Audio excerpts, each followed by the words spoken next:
So this definition gives us a interactive idea of culture, that it's not something that people just have.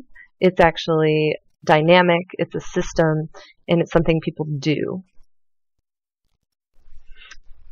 So this week we're going to really consider culture and meaning with more depth. There's a lot of different things that come up regarding what we're trying to accomplish as anthropologists, and specifically cultural anthropologists, when we start to understand culture more deeply. At least start to understand this meaning, this term culture that we're using, this concept more deeply. Last week we raised some questions about representation. We read Body Ritual Among the Nasarima, which helped us to see that any attempt to describe another group of people will lead to a number of different questions we have to consider. We're trying to, as anthropologists, be fair to the people being described, and so questions get raised about that. Another whole section of questions get raised regarding the role of culture in people's lives. So we'll be exploring those throughout Module 1 here. Make sure that you've read Chapter 1. That would be very helpful for you. And I did include a PDF of the first chapter on the very first module page if you don't have your book yet. So cultural text is one way that anthropologists have thought about culture and tried to understand culture.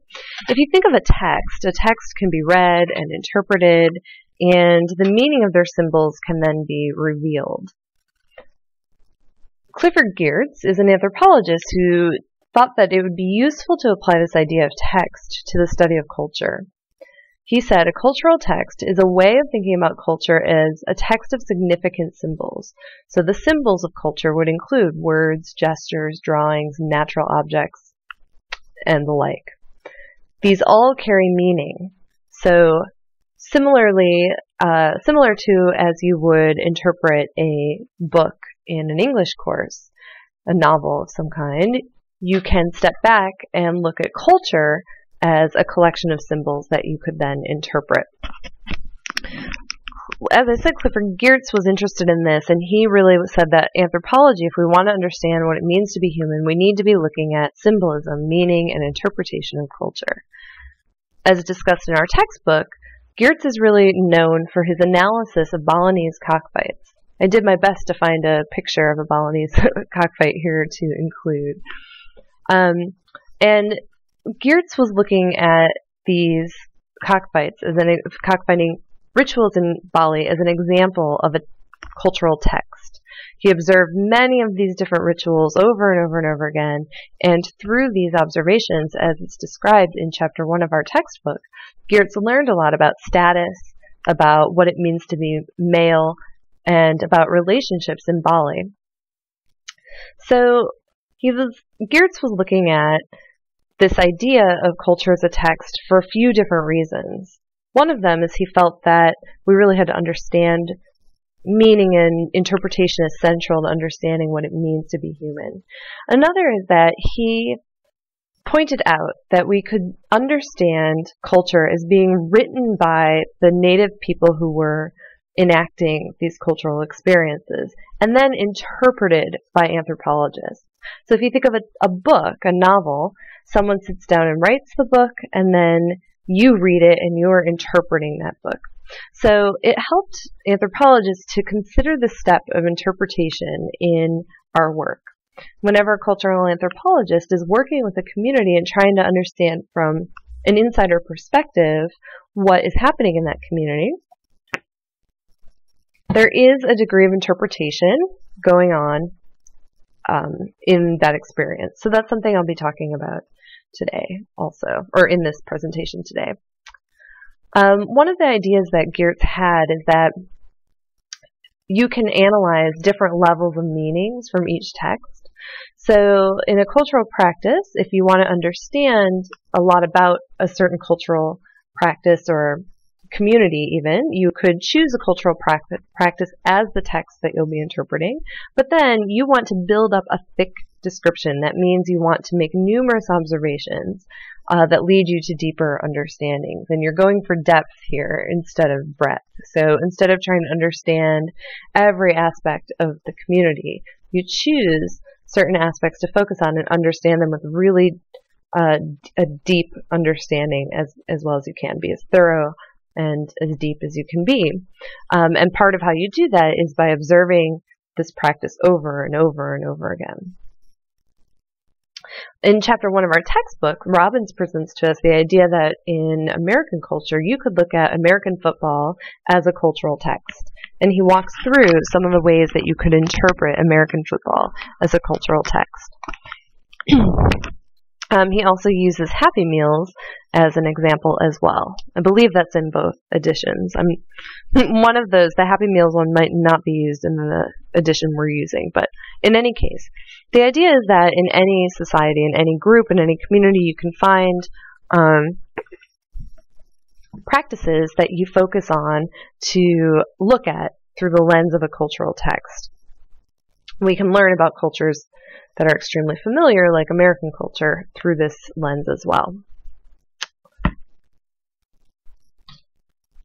So one of the biggest implications of Clifford Geertz's approach to anthropology, bringing in these ideas of symbolism and meaning, was that if we're going to understand culture as a text authored by the people enacting their culture, then anthropologists are interpreters. And if we're interpreters, then that means different anthropologists can come up with different interpretations of what they see. So we have to really think about what that means. As anthropologists, we recognize that there are two theoretical problems with trying to interpret what's going on in another culture. There are at least potential problems that we have to be dealing with. So the first is ethnocentrism, and the second is relativism. Both of these involve judgment, and judgment is a constant issue for anthropologists. If we're trying to understand what's going on in communities with people, we're working our hardest to set aside our own judgments, to understand things from an insider perspective. But there's an ongoing question to what degree we can ever fully set aside our own judgments. And then there are issues that that arise when we encounter certain things within the field, within communities we're working with, that we feel very, very, very strongly about, that we have moral objections to, and so on. So let's take an example. Let's step back for a minute and imagine that we are aliens who want to understand gambling in American culture. So we've never experienced American culture before.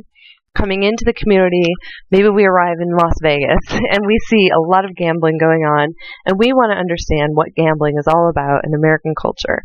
But we come from our alien society in which gambling is understood to be wrong, completely morally wrong. So if we look at American culture and we're thinking about what gambling means to Americans, these ideas about how we might think of gambling as wrong might be really hard to fully set aside. For example, we might think that gambling is a form of transaction that occurs outside of the state. In other words, it's illegal. So we might feel that it's wrong because it's not legal, it's not sanctioned within the legal system. But when we come to Las Vegas in the U.S., we might see that there are some forms of gambling that are legal within the U.S. So our assumption about why gambling is wrong might be challenged when we enter another society that has a different idea about it. In our alien culture, we might also argue that gambling is immoral because it's exploitive. It preys upon the unreasonable hopes of people who just want to increase their financial standing, right? They generally will live in the lowest strata of a society and then be hoping to increase their wealth through gambling. And so we might feel like, well, obviously gambling is wrong in our alien society because it exploits the hopes of these people who are already not well off. But if we come to the United States and observe what's going on with gambling here, we might actually see that there are some forms of gambling that act to redistribute wealth from the richest member of society as well. So we might have a challenge to that idea. A third objection might be that we feel it's religiously immoral. Maybe we have in our alien culture a religion in which gambling is fundamentally wrong. And so if we feel that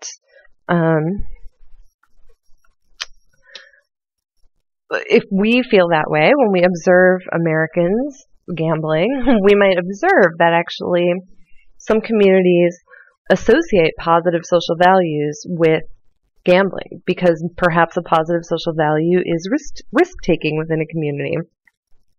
Then gambling might be seen as really positive in those communities because it's associated with this positive value of risk-taking. And that might challenge our alien ideas about the immorality of gambling as well. So when we start to really break down this idea of interpretation and our original judgments about something and trying to understand how our judgments come into play when we're interpreting another culture, we can see that a lot of questions arise. In our example of gambling, when we feel strongly that gambling is wrong as aliens, our assumptions about why it's wrong can become very challenged when we see a community in which those ideas are very different. After those assumptions are challenged, we might be having a deeper understanding that leads us to ask different kinds of questions. We might be forced to ask, what do we even mean when we say gambling? How are we defining gambling? Is it really the same as in Las Vegas as it is in my alien planet? When does gambling begin and other legitimate forms of risk-taking actually begin? When you play the stock market, for example, in the United States, you're really doing the same thing as gambling at a casino. But from our American perspective, we might not necessarily see it that way. An alien might be able to make that association. Starting a business could actually be seen as gambling as well, but starting a business doesn't have the same moral ambiguity as gambling does for most Americans. So, what we realize as alien anthropologists that instead of trying to answer the question of why gambling is wrong, we've ended up raising other kinds of questions. And this leads us to understand that every cultural practice has to be understood on its own terms. It's the only way we can really understand what a practice means, or even try to, and make any kind of critical judgment and to understand other points of view. Another key thing to remember is that, I don't have a slide for that. Okay. Another key thing to remember is that within any community, there's always going to be a range of reactions to whatever we, as foreigners, might see as problematic as well. So if you're an anthropologist and you're an alien and you come from a society that believes very strongly that there is a moral problem with gambling, and you arrive in Las Vegas and it looks like all these people are gambling, so people here must all be supportive of gambling, you would be wrong, right? Because there are Americans and religious communities within the United States and people of all different backgrounds who don't agree or who also might agree with you. So there's always debates and variations within the community itself. Within any group, there's never going to be only one opinion or thought about a certain practice or even a social value. So when anthropologists want to involve themselves in a community in such a way as to really engage with a controversial issue, this is usually how it's done. Anthropologists go to the community and instead of coming strongly with their own judgments and ideas of what is right and what is wrong, they work within the community with groups of people whose ideas about this, whatever controversial issue it is, align with their ideas in some way. So the hope is that at least the anthropologist is more likely then to be involved in the controversial issues on the terms within the community themselves by working with groups of people within the community who are falling on a various side of this debate, whatever that debate may be. Okay, so this is the end of presentation 1 for Module 2, and you will have access to the second presentation to continue this idea of meaning and culture that we're exploring this week.